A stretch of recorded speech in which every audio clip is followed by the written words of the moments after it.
Hey Alicia, I really enjoyed listening to what you had to say in Dan Pink's video about motivation, and I understand where you're coming from in your response to me about the motivation versus incentives. So I think I kind of have a better understanding of what you're trying to tell me there, and I think I agree with you on that point. Um, One thing that kind of caught my eye with your video was your experience with autonomy, mastery, and purpose. The three, what is it, psychological needs that Dan kind of goes over.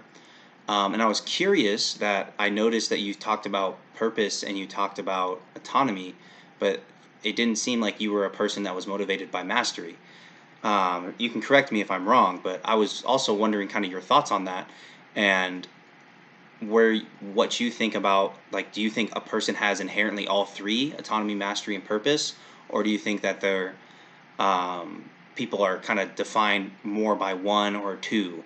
Because personally, I'm a person that's mostly defined by mastery and somewhat purpose, but I've never really cared for autonomy, or like, if someone tells me what to do, as long as it kind of drives the inner motivation in me to get better at something, or follows the purpose that I wanted to follow, I don't care if someone gives me directions. So I found that to be interesting, that even though there are three inherent needs that everybody kind of has, it seems to me that we have more dominant, some of them are more dominant than others.